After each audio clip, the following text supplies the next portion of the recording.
What's up, former party people? This is Jerry, you know, the one who actually combs his hair on the A is for Alcoholic podcast. Now, if you're finding value in listening to the AIFA podcast every week and you want to support sharing it with others, we invite you to become a sustaining monthly or per show contributor. Go to patreon.com/AIFA. It's super easy and it only takes a quick moment. It's about as easy as buying one of those pre-cooked space chickens from the grocery store, taking it outside, giving it a big old kiss, and kicking it into traffic.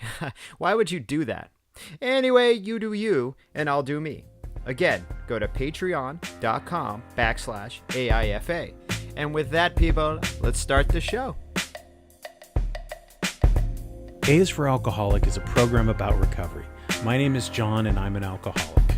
And my name is Jerry, and I'm an alcoholic. Join us as we go through the alphabet of alcoholism, one letter at a time.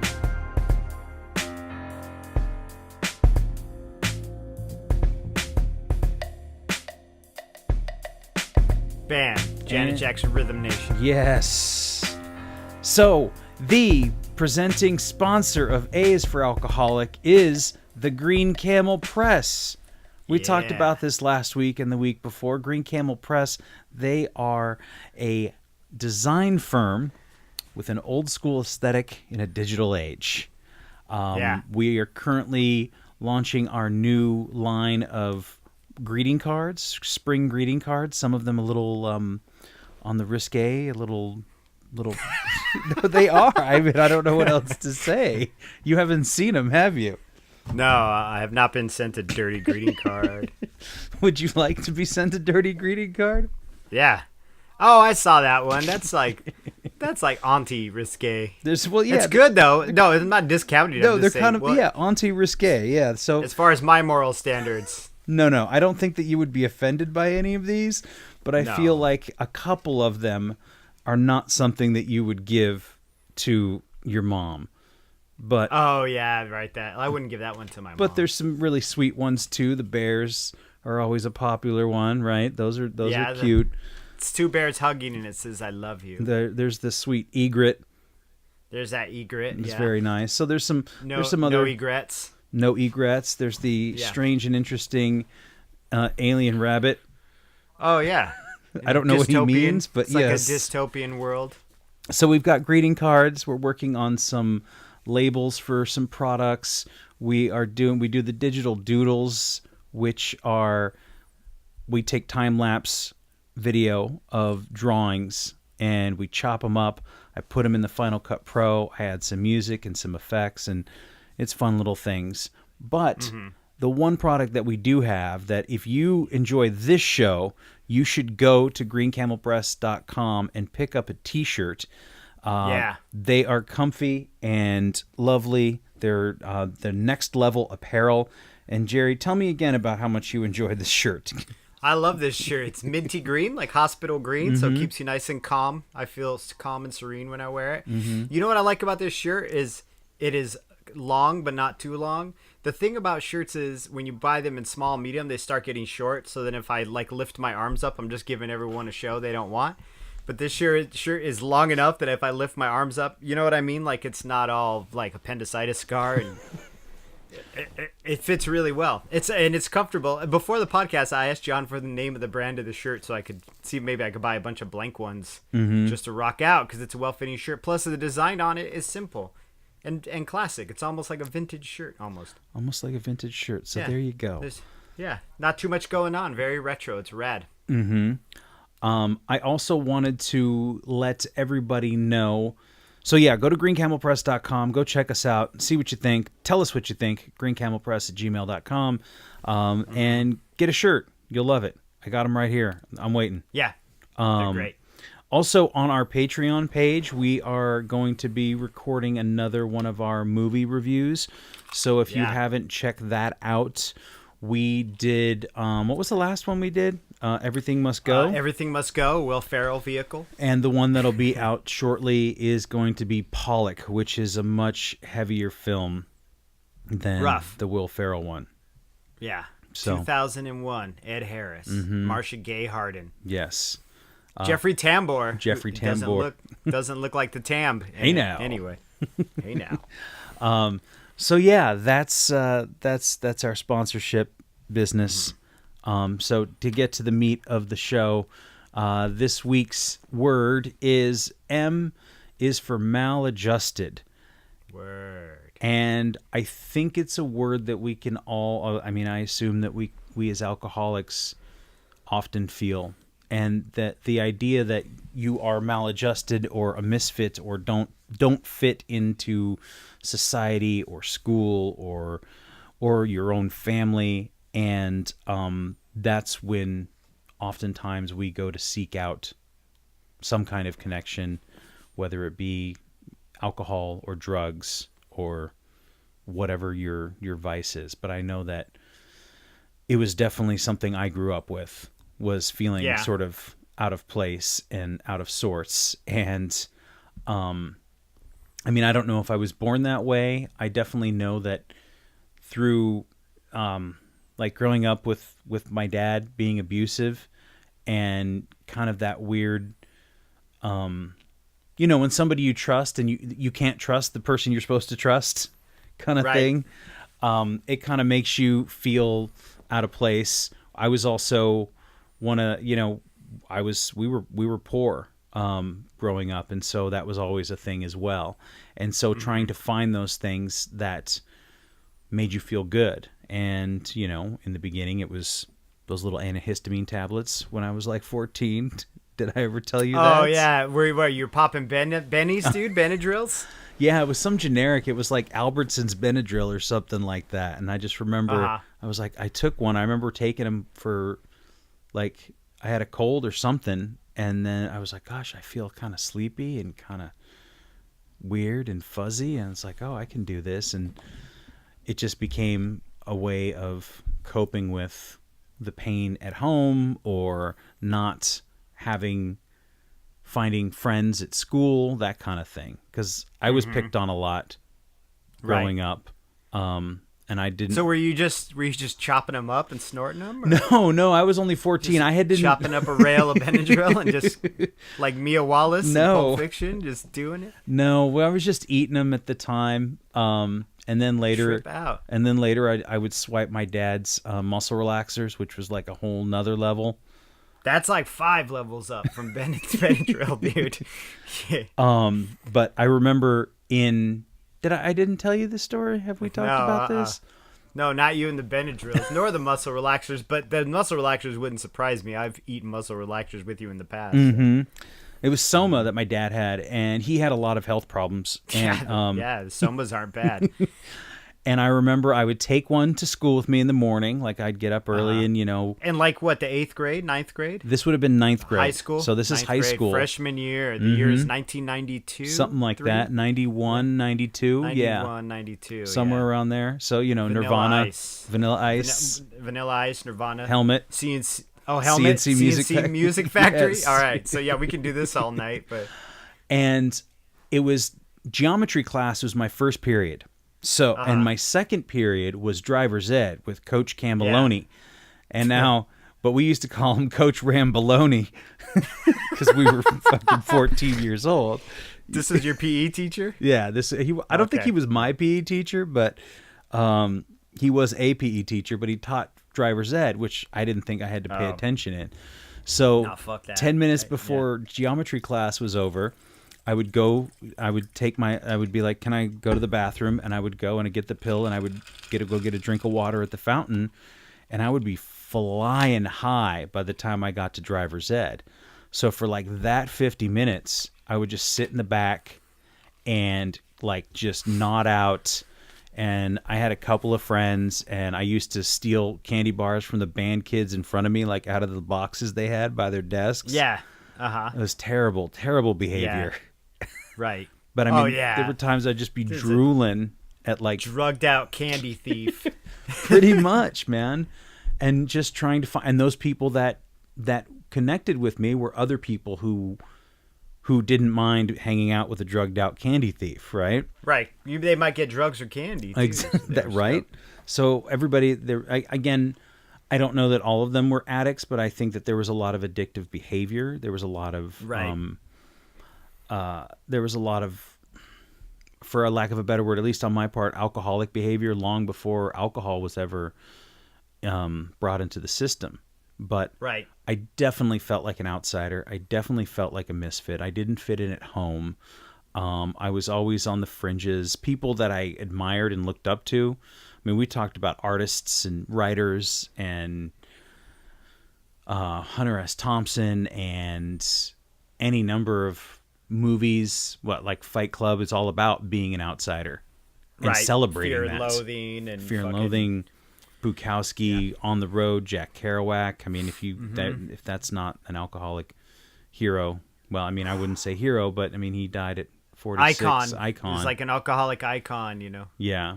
And so I was constantly trying to readjust what had been maladjusted, what had been, you know, been, what's the word I'm looking for?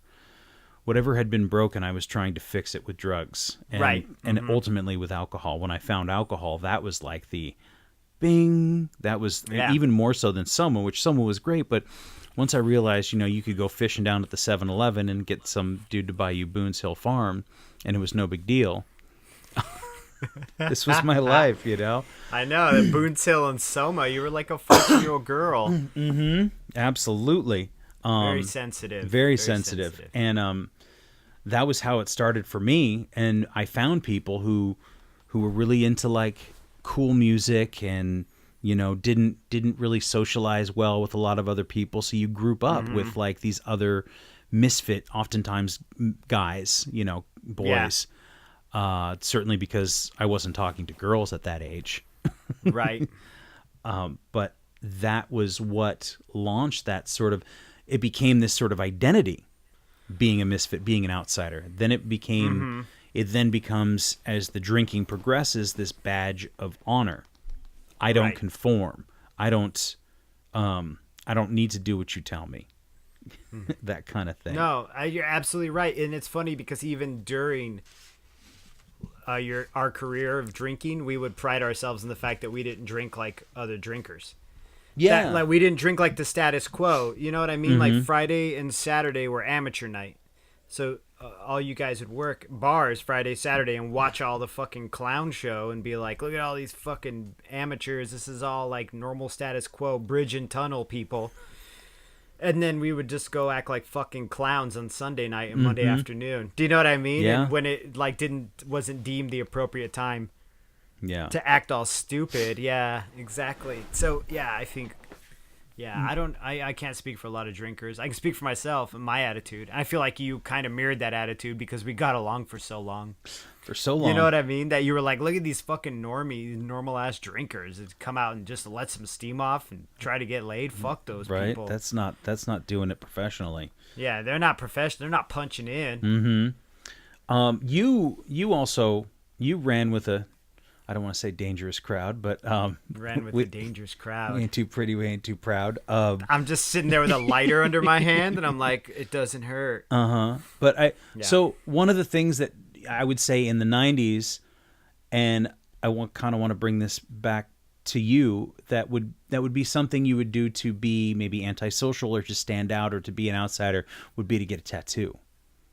Yeah. It was not safe, right? It was not like when I acceptable. started, it started becoming a little more acceptable, but it was at the end of that whole thing. But I mean, my idea of being a misfit and being an individual ran in tandem. They were hand in hand, hand in glove, as we say. You know, speaking of Maladjusted, I was really disappointed we weren't talking about that Morrissey album from 97. It's not his best album. No, though. it's not. I like, no, But I mean, anyway, what was your first tattoo? Was it? Okay, so I got like a couple of hand pokes growing up as a kid. I'd hand poke myself, and my cousin would hand poke me. And then my first one in a professional one in a shop, I was 16. My mother was really into letting us express ourselves. And like she used to always say, oh, you would walk to the beat of all my kids would walk to the beat of their own drummer. She always says that, you know. And so she tried to fight it a lot when I was growing up in the 90s, because the 90s rebellious thing was to like I skated, so I wore super baggy clothes and, you know what I mean? Shave my head and wear a Cypress Hill beanie in 105-degree heat, you know? But I mean, it started, like, my sense of being maladjusted and outside started as a little kid, because, like, I wasn't like, I always felt like I wasn't like other little boys. You know, the little boys wanted to play kung fu and karate and wrestle and hit and fucking, kick dogs or whatever they did where I grew up. And I didn't like that. I like to read and like think, and I was quiet and whiny. I cried a lot. My mom was like, "God, you were so whiny. You were a depressed little kid." Because I was really sad. I was real sensitive. And then it turns out that I had a sensitivity to sugar. I wasn't diabetic. She thought I was. I had so many blood tests as a kid. And they just kept saying, well, you're hypoglycemic, which is just like saying you're allergic. You're allergic. You know what I mean? Like, it's not really a diagnosis. It just meant that I got low blood sugar really badly. So as a kid, I wasn't allowed to eat sugar. So I would have birthday parties, and instead of candy in the piñata, the candy would be all toys. Like little plastic toys and shit. Yeah. Like they'd have a separate cake for the kids and then a separate cake for me on my birthday. So they'd all get like a chocolate and vanilla cake, and I would get like some fucked up Kebab fucking cake, that like had no sugar in it. Like white bread with a piece of peach in it or something, or word, exactly. It was like, here's some apple slices and cinnamon and chili on it, like there you go, little Mexican boy. And even the candies that I could eat, they were like these hard diabetic candies from fucking Price. Back then it was not Costco, it was, what was it called? It was the Price Club. And they were like little half dome shaped, and they were hard as fuck, man, and they would like stick to your teeth. So like even as a kid, like I'm this little goofy little hunchback sad crying kid who can't eat candy. I'm like, just pull my fucking pants down in front of everybody now, I might as well, you know what I'm saying, like just nerd me out now, just kick my ass now, so. And so when you were getting poked with needles from a very young age. This is something that started very early. Exactly, yeah. So I found when I got older and hit teenagers like you, I didn't really cope a lot with drugs or any of that shit. I smoked cigarettes and thought I was tough. Like the first time I smoked weed, second time I smoked weed, I freaked the fuck out because I smoked a whole joint by myself and like traveled to the fucking upside down.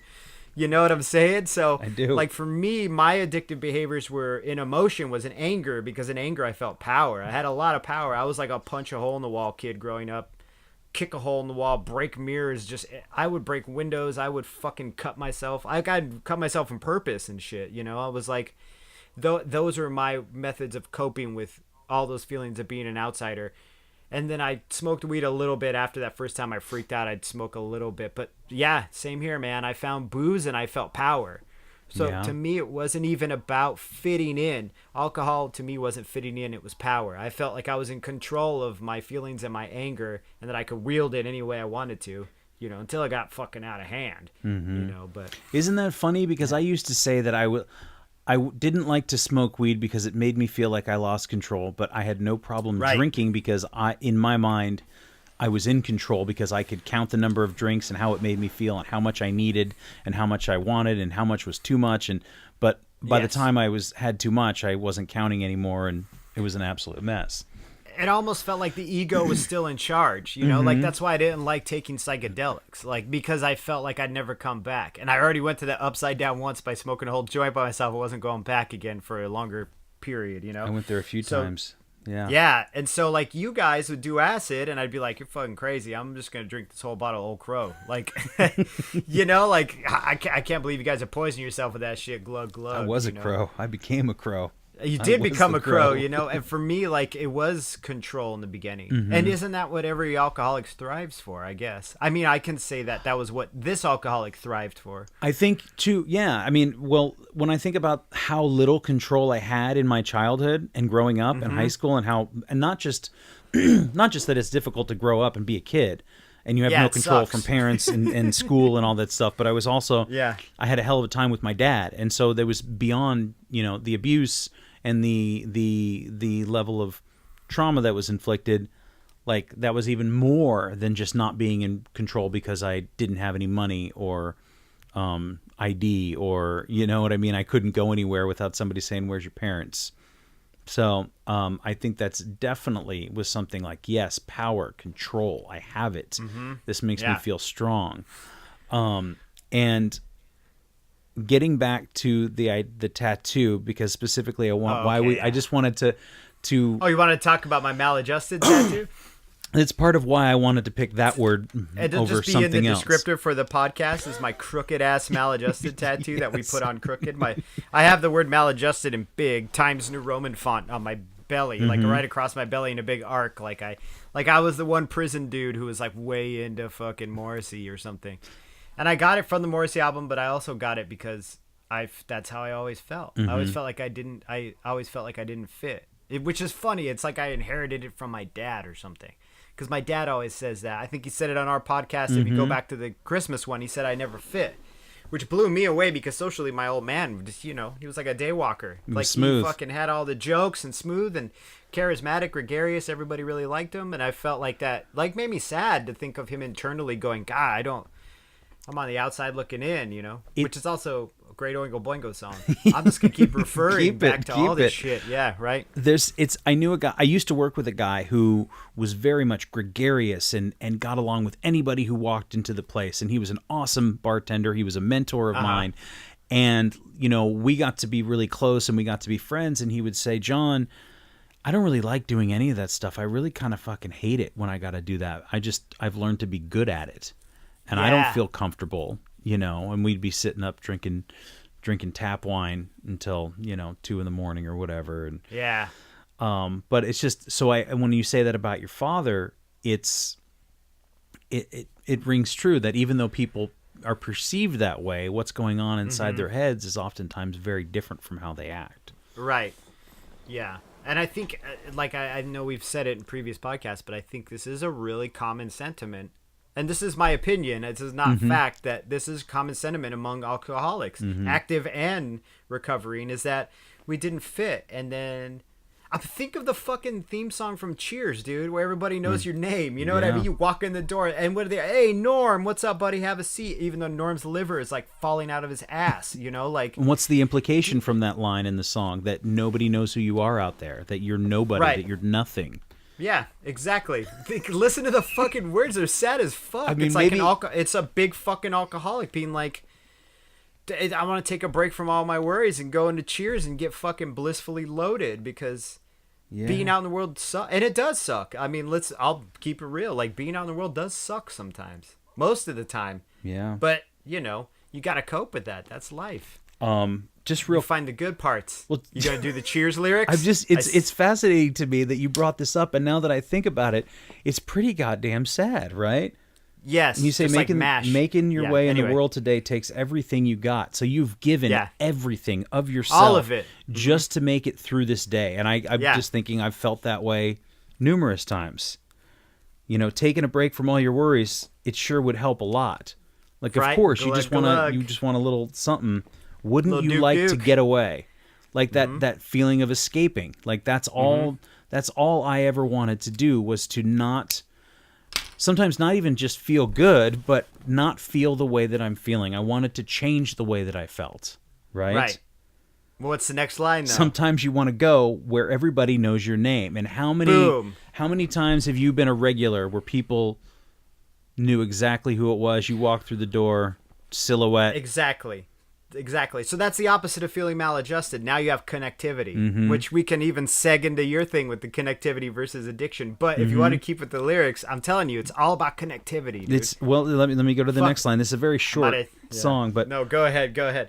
Where everybody, so we said everybody knows your name, and they're always glad you came. Now, I think this might be, and again, I am projecting. And trying to, this is just how I'm interpreting these lyrics. Right. But they're always glad you came. Who's glad? The other people who want to connect. The people who, the only way that I knew how to connect was to buy somebody a drink, to have a drink, to talk about that sort of misery loves company. So I was always happy to see somebody else who was miserable like me and trying to change that feeling. Right. You want to be where you can see the troubles are all the same, trying to find that connection, right?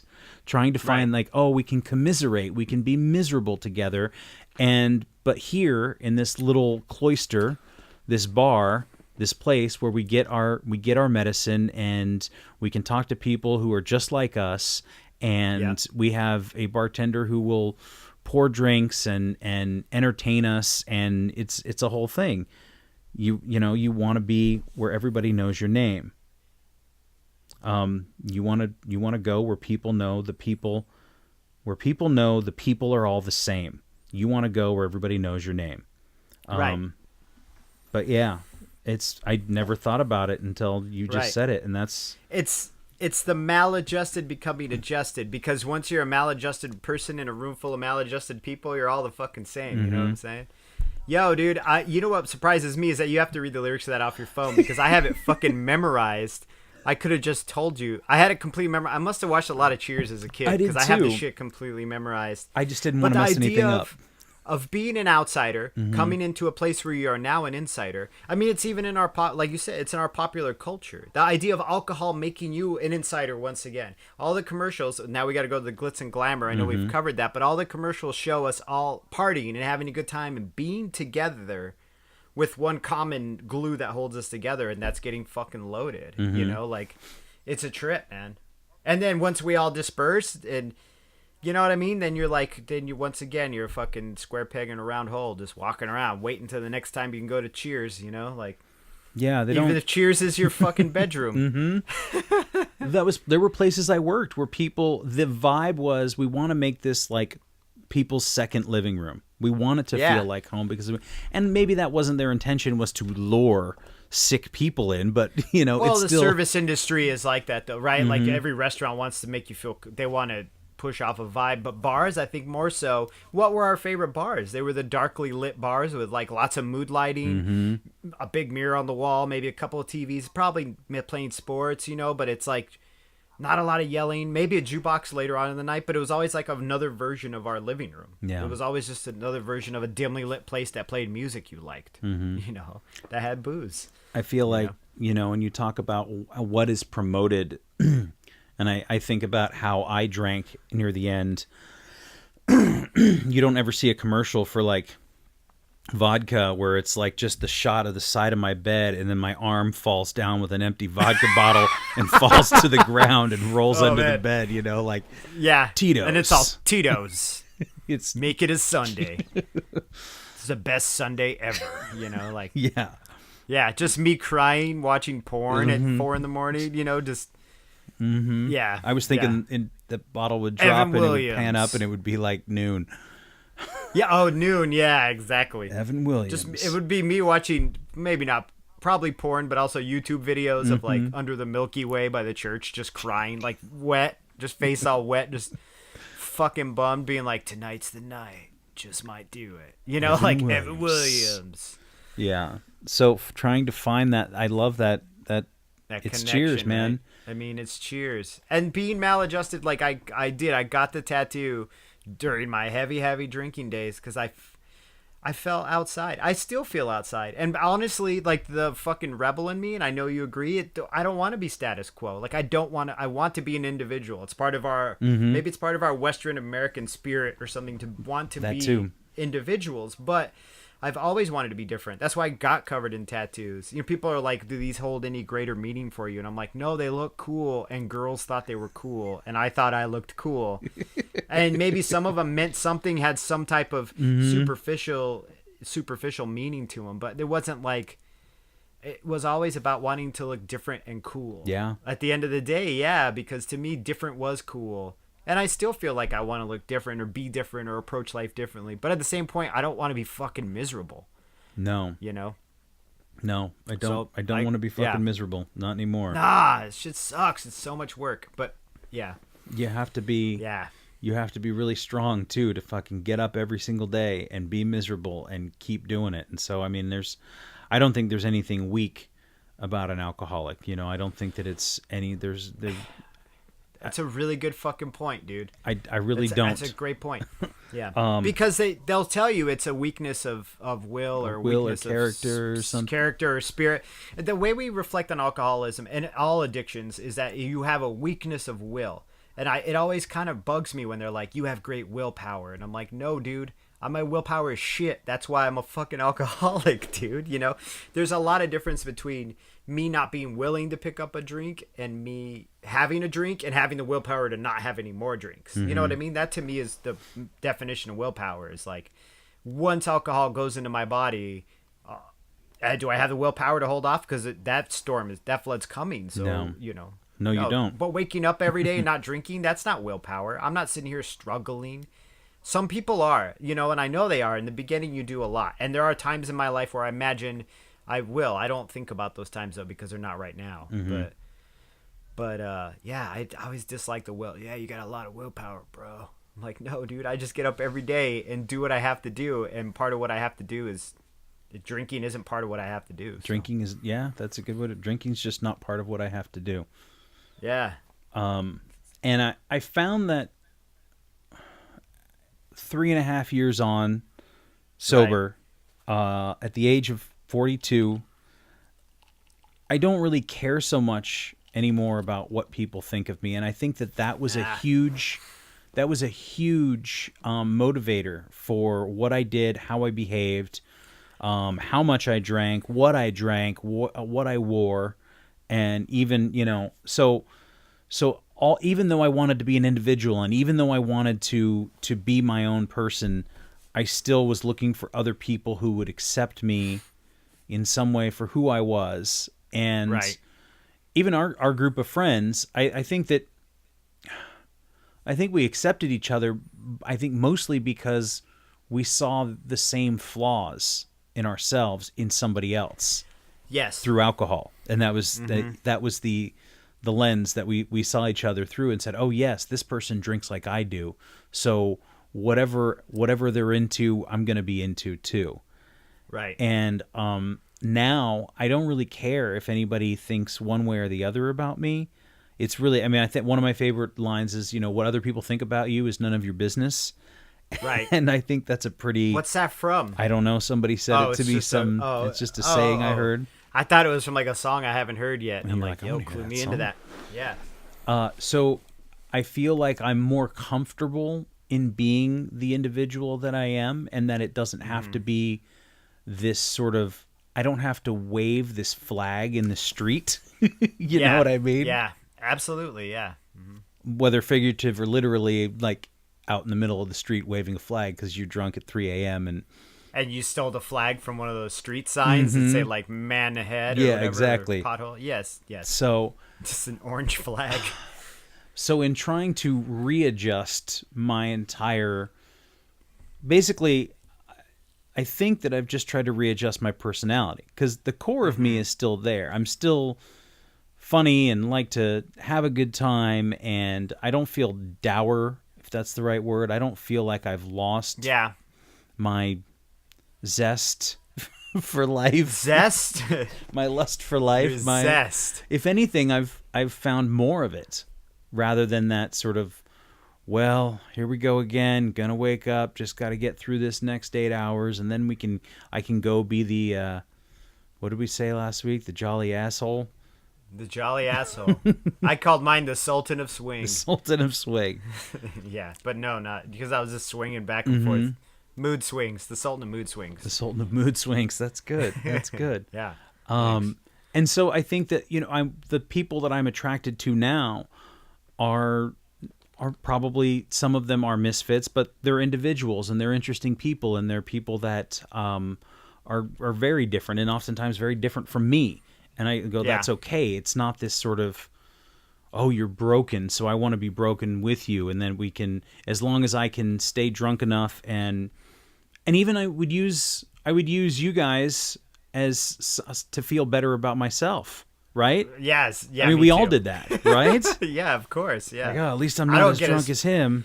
I'm not as drunk as John. I kept my pants on. Mm-hmm. And what would we do? Talk shit behind each other's backs about each other? Oh my God. Yeah. We were awful. We were like total fucking Caesar, like just stabbing each other in the back all the time. Yeah. Yeah. I'd step over your burning body to get a shot of Evan Williams, that kind of shit. But yeah, just talking shit, and we all knew what the other person's problem was and exactly how to fix it, and if only they knew. Right. And so it was this severely codependent relationship.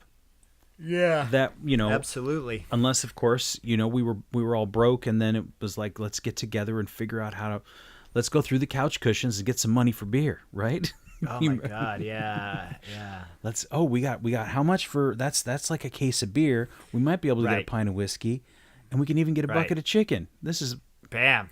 That we took in beer cans that day with that guy, and that's what it was. We were in a van. It was somebody had a van.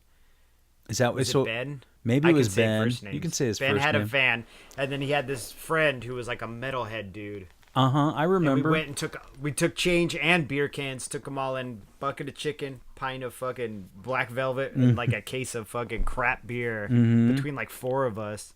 I And remember then now. those 2 guys tapped out early because they didn't drink like you and I. I remember now. So We collected all the bottles and cans in the backyard, which was Yeah. immense, guys. I Yeah. got to tell you, there was a time where we had a homeless guy that would knock on the back fence because he's like, "Hey, can I clean up your backyard?" And he would take all the bottles and cans because we wouldn't even bother to clean the backyard. Nah, fuck And it. it was easier. What do we need that for? Yeah. But it was that there was a lot of like I couldn't imagine living that way now. Going, I'm so broke. Let's go dig through the couch cushions and Right. get the redemption value on these cans that we already crushed. To get more cans to crush. Yeah. But that was that commiseration and finding other people that were willing to help us obtain more booze to feed our addiction. Right.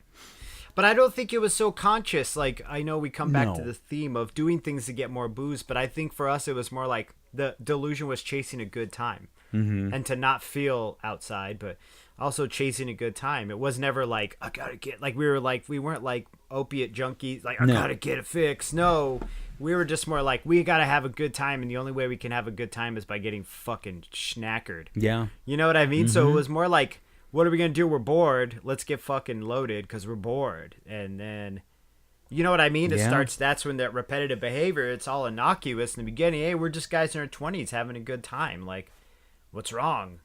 You know, until, the good time is every fucking night and you're whatever. Good You're time's no doing longer a whatever. good time. Yeah, the good times are killing you. You know, like. I still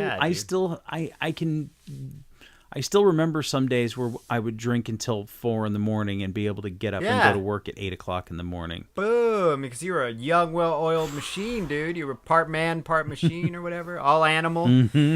But I mean, those times that's not neither our reality. I don't know. We look back on it with some fondness and sadness. It's a really weird. I feel like it's some cognitive dissonance we have with our past because there is this fondness and remembrance. But then there's also like this, wow, like look at all of our potential. We totally fucked up, like. That's true. Because I don't want to discount any good times, but no, I also don't want to look on it with any sort of false fondness for shit that was going on. And I also, go ahead. I'm sorry. Oh, just that I don't want to do that. I think that I want to try and. Of course, I was there. It was my memories. I don't know that I'll be able to remember them perfectly accurately without feeling or... No, yeah, we always fuck those up. People just do that, But what I was going to say was I also don't want to come across as portraying it like this after-school special as well. Like, I don't want to come across and be like, it was the fucking lousiest thing ever, I don't want to be overly dramatic. It was bad. It was really, really fucking bad. But, and it's been worse for others. And I'm grateful that I got to where I was when I decided to stop because things have become immensely better. And that's, I think, the point I try to make every week with this podcast is you feel outside, use this thing to cope with being outside to get back inside. But you just want to hang out with all the other outsiders, which is fine. But, if your heart is in not wanting to use that false... that crutch, that false thing to get back inside and actually live life. It gets way better. It gets way better, way better. Like that's the comparison is I don't have to knuckle down on my couch for 5 quarters, to, what I mean? To get a tall boy, or whatever a tall boy cost back then. I can't remember. Down but, to my elbow looking for change. Now you got me on the Coke Zeros. That's a whole other thing. I'll take in cans for half rack of Coke Zeros. That might be the next episode. No, you're correct. The idea of being maladjusted. There were lots of good times, despite being maladjusted, and it was manageable. We were perhaps younger. We had a lot less responsibility. It was easier to just say let's have fun for a lot less. And if I just look at my transition to being maladjusted to dealing with it for 20 years and it just got worse and worse and worse. So if it was fun in the beginning, that's great. And then now entering into recovery, trying to readjust to something that I can call normal, or at least not normal, then content. Manageable. Yeah. Yeah.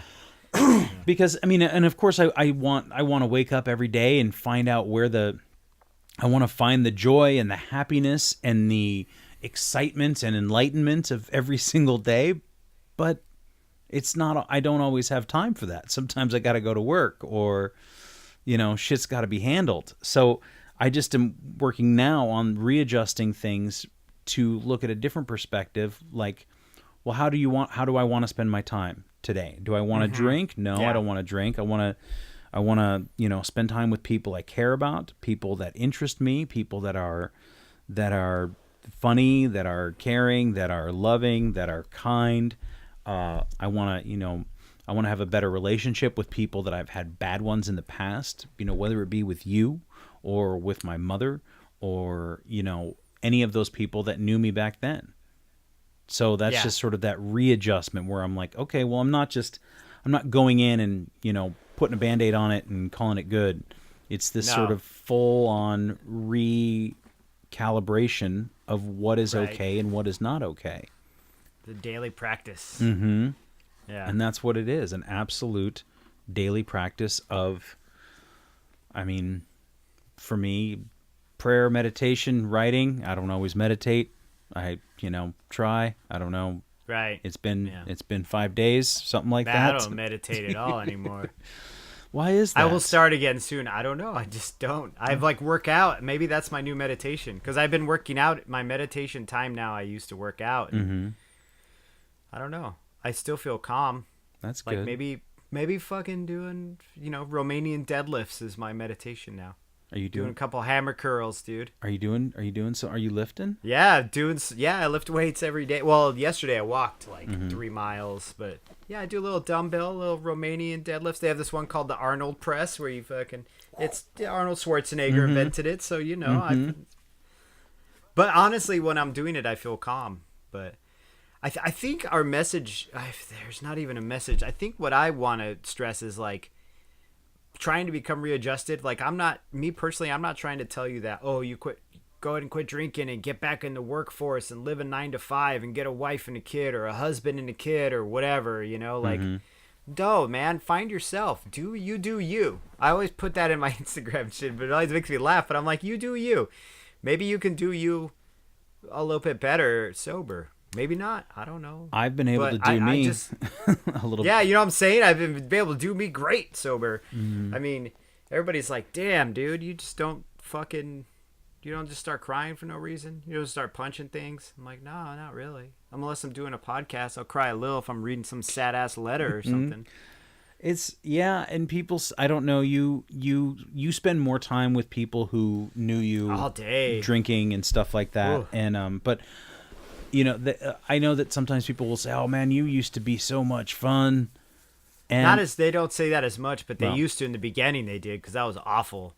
I was awful sober, my early sobriety. But go ahead, carry. Well, just that they weren't the ones that were with you the entire night. So even if they were they'd hang out and they'd be there in the first couple hours and be having fun and drinks and laughing, and then they would go home and do whatever, and then you would still be there, and then you would be at home, and then it would be 3 a.m, and then the next morning, and so I feel like those people, they weren't there for the full ride. No, I used to, by the end, in the summer of 2013, leading up to the summer of 2014, because I had my last drink on July 4th, 2014. But in that last year here in Eugene, I was drinking with 2 guys who were 23. And I was 38, 39, right? So I was the old guy to them. But they used to call me One More Jerry or Around the Corner Jerry, because I'd always be one more, just a nightcap, one more, and I'd get more and more fucked up. And they'd be like, well, we're going to go home. And I'm like, I'm going to go have one more. And I'd go around the corner, and because I wouldn't stay at one bar, because in Eugene they have, you've been there, the Bermuda, it's like 8 bars right in an intersection. So I would just bounce all night between bars. But they were like, oh, one more Jerry.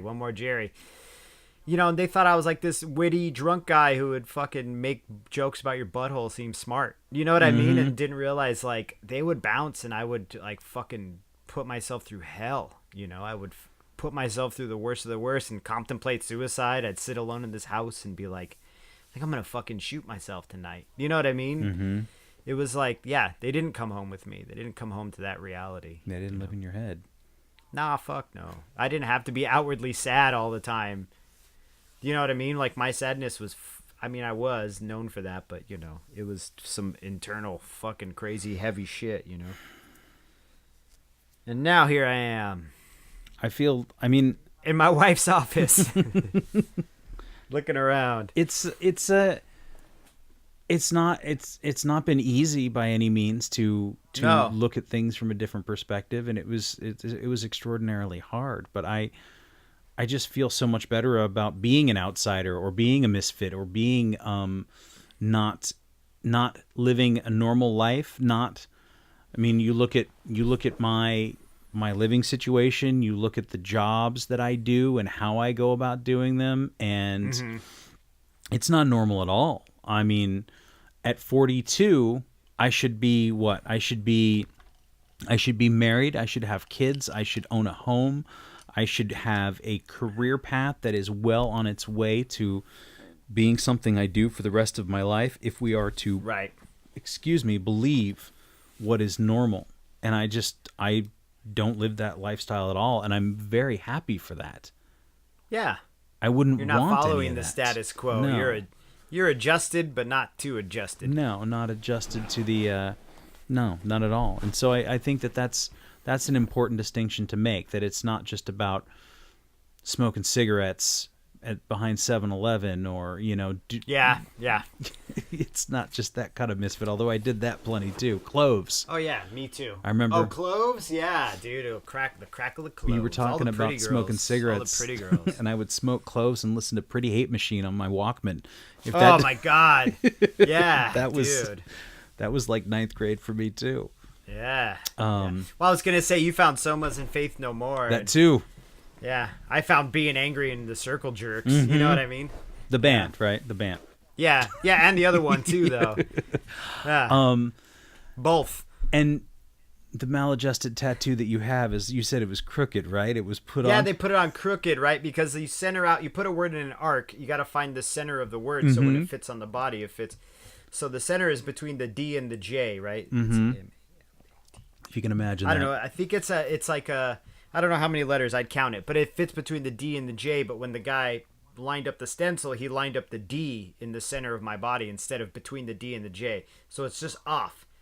It's maladjusted. It's a maladjusted tattoo, right? And everybody thought I did that shit on purpose, and I didn't even notice it because the stencil is not filled in. It's just an outline. So, and I was nervous because I was about to get, I was hungover and about to get fucked in the stomach for a long period of time, and I was like, well, shit, yeah, that's perfect. And then after we filled it in, I went home and I was showing it to my girlfriend, and she's like, that shit is crooked as hell. And I was like, fuck, it's totally crooked, And what do you do? It's Nothing. Totally, well, no, you know what? I can add an ellipsis to the end, which I probably will if I ever want to get my stomach tattooed, but I don't want to get my stomach tattooed again.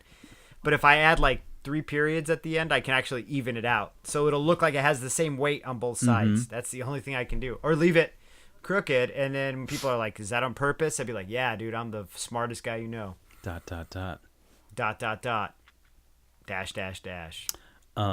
I have a similar tattoo story. I know this is, well, I mean, if we talk about our friendship and we talk about Fear and Loathing in Las Vegas and excessive drinking and things like that, the idea that I had for this tattoo was, in one part of the book, he says he's talking about his lawyer, and he says he's one of God's own prototypes, too weird to live, too rare to die. And I thought, that's me, man.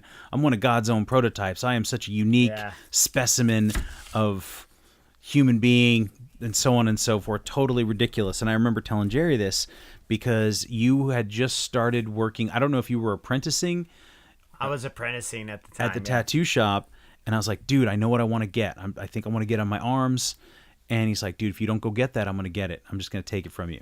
And so it was this sort of like cocky, posturing thing, and I was like, well, fuck, I got to do it. And maybe you were kind of trying to get me to get a tattoo. I was. It was a manipulation. Yes, I did want it too, though, but it was me manipulating you. And so I went in, and I'm all excited. Jerry doesn't do the tattoo. There's another guy working there. We don't need to tell his name. And we put the stencil on. I look in the mirror. I'm super excited. I'm going to get my first tattoo. Yes, awesome, cool, let's go. He does the whole thing on both arms. I go out to celebrate afterwards. I wake up the next day, and I realize, so the phrase is TOO, too weird to live. He put TO, too weird, too rare to die. And so I call him the next day at his house, and I say, dude, you misspelled it wrong. You put the wrong two. Yeah. And he's like, oh, well, just come in. We'll see what we can do. And thankfully, there was enough space on both sides to put an extra O in there. Right, you can mash an extra O so in there. So if you didn't know, you would say, oh, wow, that's weird. You got something tattooed on you or whatever. But if you did know, you could see that the extra O is too small. It's all mashed in there. So in this desire to want to fit in with the misfits, we both got fucked up tattoos. Pretty much. Yeah. So that being said, come on down, kids. Parlor Tattoo, Eugene, Oregon. I'm offering a discount, which is no discount whatsoever. He's got like 20 years experience. 20 years experience. Most of those years drunk as hell. Drunk as hell. So no, I never tattooed drunk. Anyway, I think that the important thing is to just be yourself, love yourself, and don't worry about fitting in where you don't fit in. No, find connectivity. Mm-hmm. But you don't gotta go to Cheers for that shit. No, and you don't have to get a tattoo. No, unless you want one. Once again, come see me. Yes.